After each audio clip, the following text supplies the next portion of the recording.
What if the biggest roadblock to innovation in your business wasn't the technology itself, but the decades of undocumented, messy and outdated custom code that is buried inside it?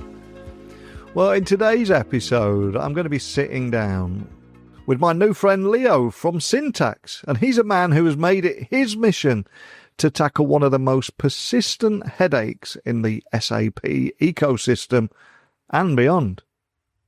So today we're going to discuss how Syntax's AI CodeGenie is rewriting the rules for documentation, accelerating migrations, and helping businesses embrace clean core principles without the usual delays and risks.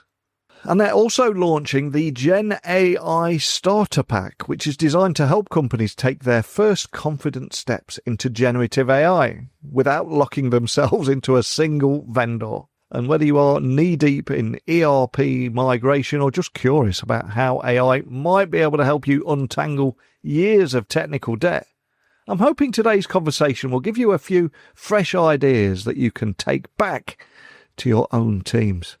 But before I introduce today's guests, I want to thank our sponsors, Careerist. Because here's the truth. You don't need to know how to code or learn how to code to have a career in tech. Let's bust that myth straight away. And Careerist QA Bootcamp is a proven launchpad for career changes. In just 4 months, you can have expert-led training, a remote internship, and personal coaching to guide you straight into a new role. And the numbers, if you're a numbers person, they speak for themselves. More than 37,000 QA jobs are open in the US right now, and with starting salaries that can reach $105,000. Not to mention the fact that graduates are working across 42 different states, and the program has earned a very respectable 4.7-star Trustpilot rating, combined with the fact that if you don't land a job, Careers will give you your tuition fees back. So there seems very little risk here. The only risk is, in fact, that seats are limited for the upcoming cohorts, and that's why I'm working with Careerists to get this message out there. So please check the link in the description to get started. And with that, it's now time to introduce you to today's guests, and sit back and enjoy today's interview. Enough from me. Let me officially introduce you to Leo right now. So a massive warm welcome to the show. Can you tell everyone listening a little about who you are and what you do? Thanks for inviting me. Super happy to participate. My name is Leonardo, and I work for Syntax. I'm head of global business innovation. And what it means is we develop SAP products. We help customers innovate in AI, and we're doing a lot of GenAI work these days. But a little bit of background on myself. I come originally from Brazil. I live in Canada now. My background started in the business. I was a logistics analyst, and this company decided to implement SAP. So I did the whole transition from business analyst, functional analyst, technical architect. Development is actually a little bit unorthodox path, but I touch a little bit of all these roles, and led me to work in consulting in Canada, where I built a development team and transition to the job I have now, and helping customers transition and implement GenAI and build products is a super exciting time. It really does feel an exciting time for you guys. One of the things that stood out to me was how you've recently launched AI CodeGenie as part of your GenAI portfolio. So what specific challenge in the SAP ecosystem were you aiming to solve with this tool? Because we're hearing a lot about so many different AI tools, but I'd love to hear about the challenge that you set out to solve in the SAP ecosystem. Yeah, definitely. It's tailored and focused on the SAP because it's the most focused area for Syntax. But this problem is actually a problem for any ERP customers. Customers in general have a very have a difficulty or have a lack of clarity of what they have implemented over the years. Is it documented? Is it up to date?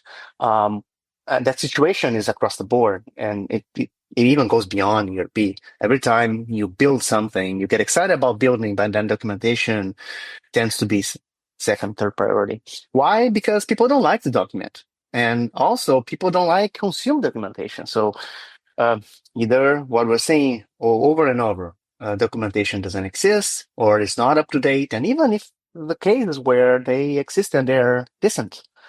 Navigating a deep SharePoint site to find a 40-page document to read to understand what a program does, it's something developers don't like doing. And so we have this problem where what do I have? What does this program do?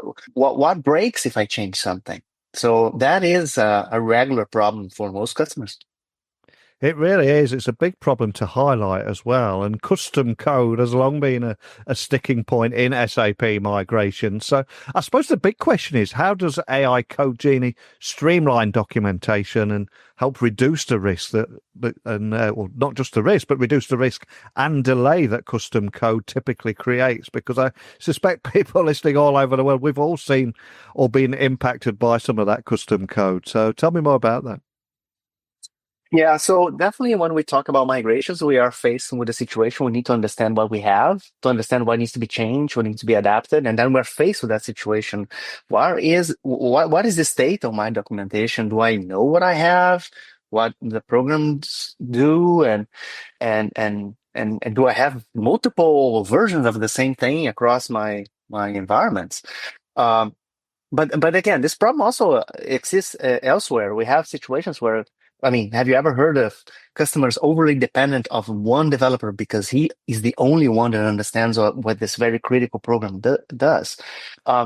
These are situations that are very risky. But yes, migrations are a major transformational point in time for our organization, that we need to revise everything we have. So that becomes a major pain point in projects. The very first thing you need to do is, let's see what we have, where it breaks, what I need to adapt, and that translates to effort in the project. So it's not new, as SAP customers, and I would even say other ERPs tend to be the same situation. It's not as particular to SAP, but customers been running same versions of a given ERP for 10, 15 years, and a lot of that is because they build a lot around their solution, and they have a limited understanding of what all that does. So that definitely has an impact on the ability to easily adopt new functionality, and you adopt new functionality by migrating often.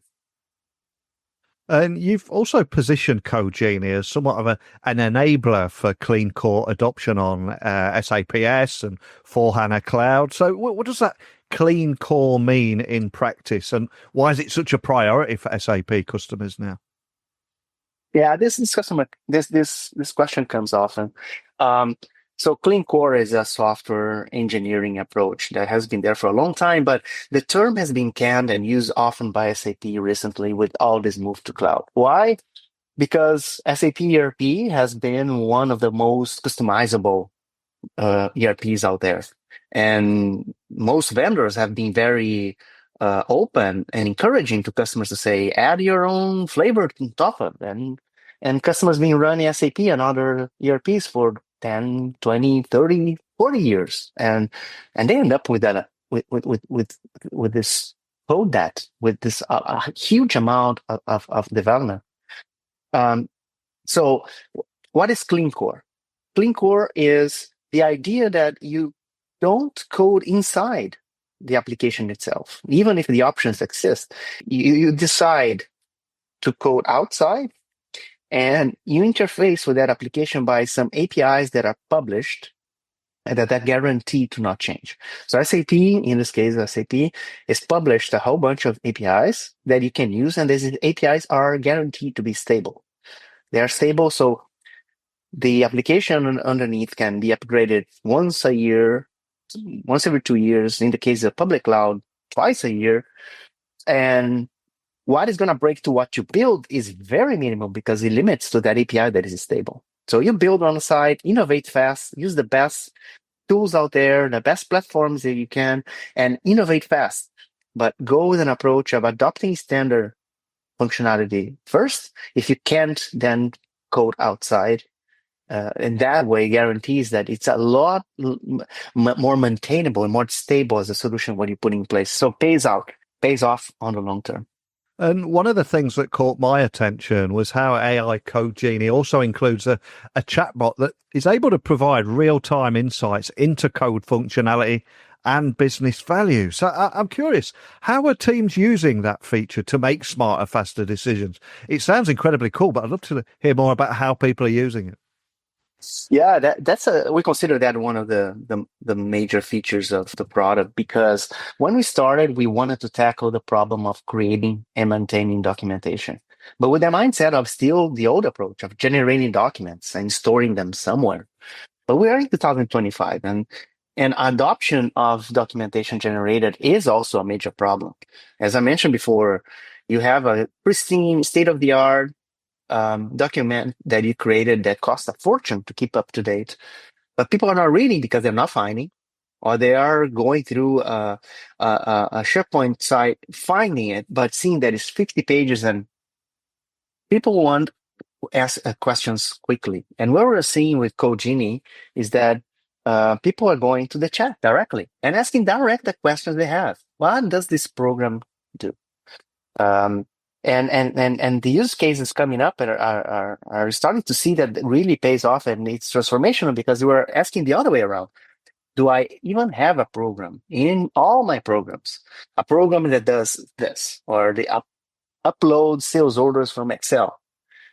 And the answer will come direct. Imagine how much time it would take to do that, to navigate series documents, doing searches, and that it's also something that would help on the long term, because we see very often customers with multiple versions of the same solution, or variants of multiple implementations of the same problem, just because we don't have a lot of visibility of what we have.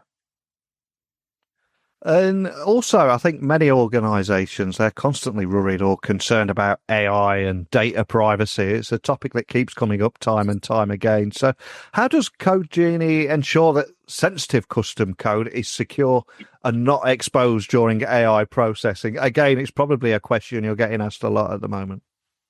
Definitely. All customers, depending when they reach the level of, okay, I want to consider and let's move forward, the security, the standards, the definitely it comes up. Well, first, it's CodeGenie is certified by SAP, and it's built on BTP using best practice on development, best practice on security, and best practices on data segregation. So what translates to is each customer has its own tenant. No data is shared outside that. And the other side that is a concern for customers with GenAI is, okay, my data is going outside to these language models and all that. We are leveraging language models published in BTP AI Core by SAP. SAP is guaranteeing that they are having the contracts with the LLM providers to guarantee they have their own tenants, that the data is not being retained, and so on. Could a customer approach and have the same done themselves? Of course, but you'd have to do them with every one of them. You'd have to go and get with Azure, an OpenAI tenant. You would have to go Bedrock with Amazon and then with Google, and that's what SAP takes care of. So we are developing with SAP technology, and it's a certified by SAP solution. And migrations to SAP S and 4HANA are often known for being incredibly resource intensive too. So what impact do you expect CodeGenie to have on overall migration timelines and costs, etc.? Because again, another big talking point when doing work like this. Definitely there is a saving and a acceleration in a project from the very beginning, where the first thing is to understand what you have. And then you should, and some customers do more than others, but take the opportunity to think, is this the program doing, the program I have today does something?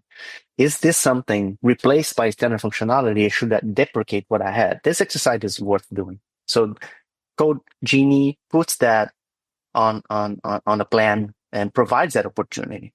But on the savings, and then becomes a larger view, CodeGenie is part of our optimized migration approach with AI. from Syntax. So when we run a project, we leverage CodeGenie to identify what we have, explain, understand, do this analysis if a standard could be replaced by standard.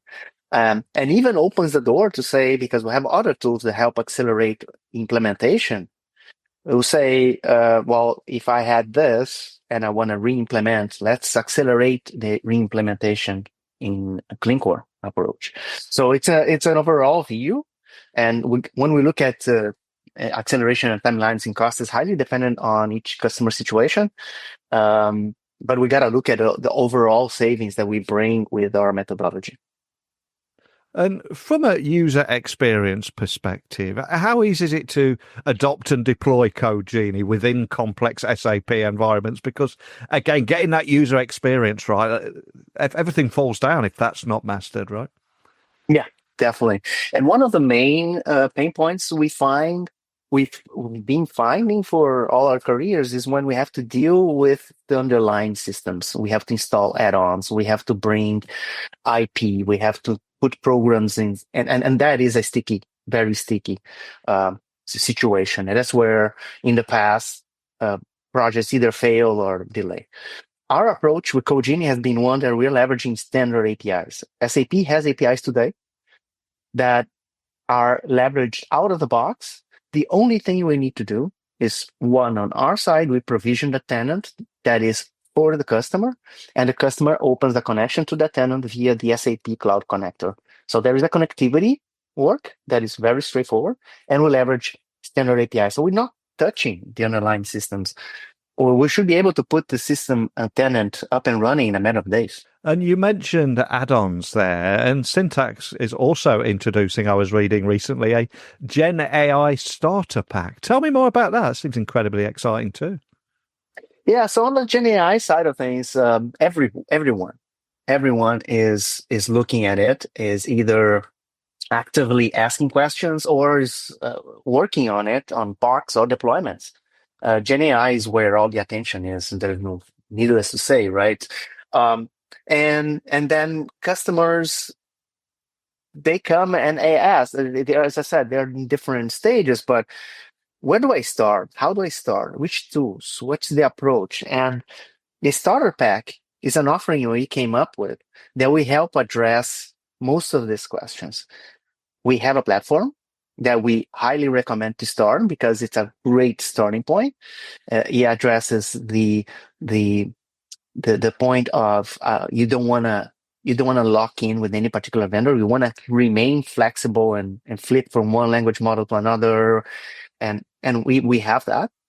It is a managed platform, so it's going to be taken care of and run for the customer.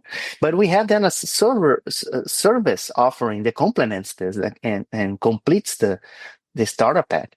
That is a workshop to sit down with the customer and say, what is the vision, where we are, what are your pain points, what are use cases, let's ideate workshops together. This is all part of it, and includes the delivery of one or two box to get highly started. So you go from raising the hand, I want to start AI, even if you already have done some initiatives, we come up with tooling, methodology, and have deliverables, all as part of one offer that is the GenAI starter pack.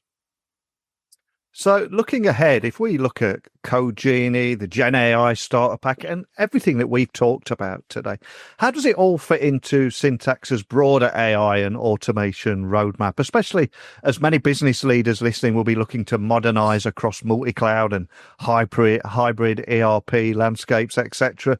What does it all mean for the future to you guys?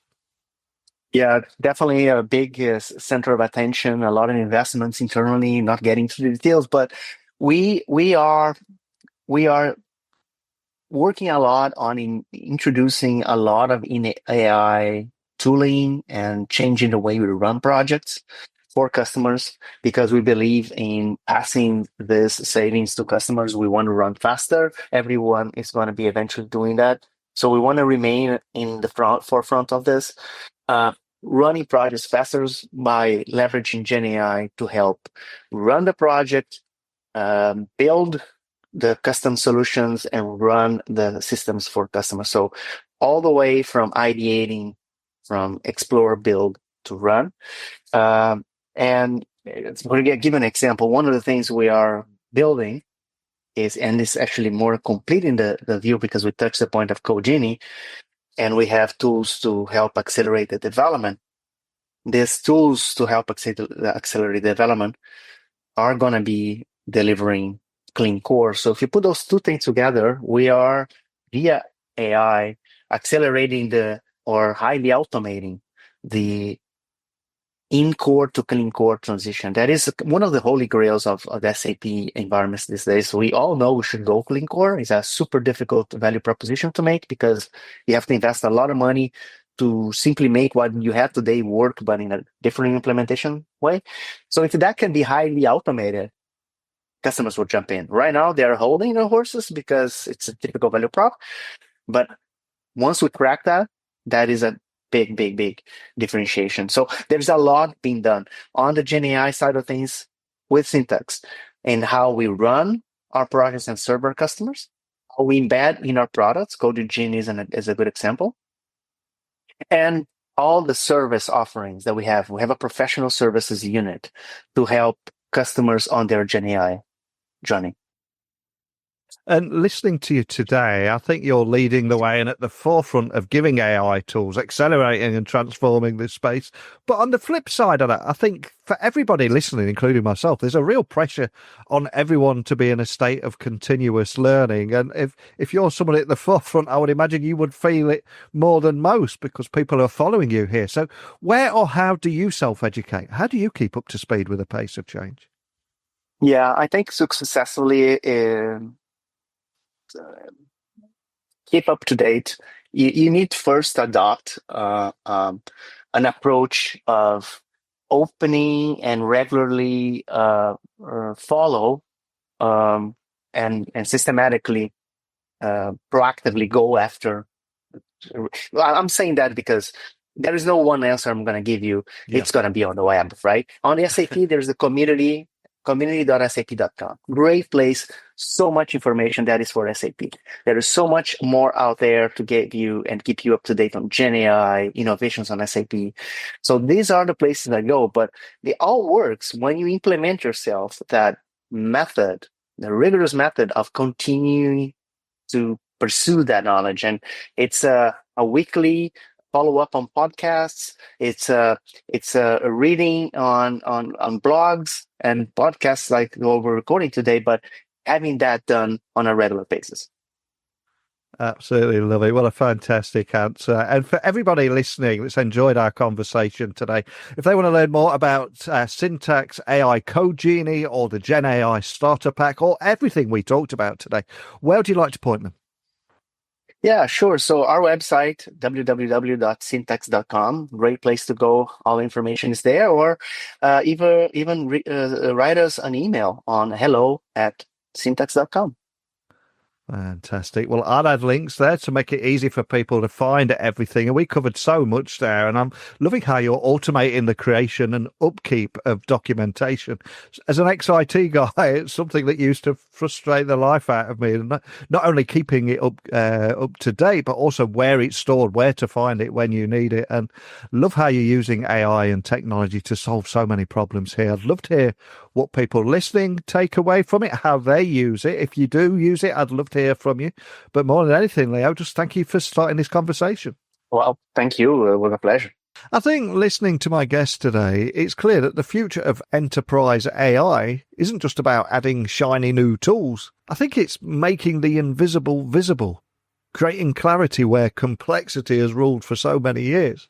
And ultimately, the payoff here is giving teams the confidence to move faster without breaking what already works. And maybe for you, that's about rethinking your approach to documentation. And we've all been in organisations where those tech notes or documents are either 10 years out of date and written by somebody that no longer works there or just impossible to find. So maybe it's about making AI adoption less risky and more strategic. Or maybe it's just simply a reminder that transformation is as much about the method as it is about the technology.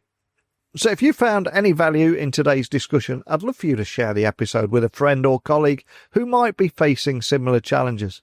And also, I invite you to tell me, what's the one thing from today's conversation that you think could make the biggest difference in your work?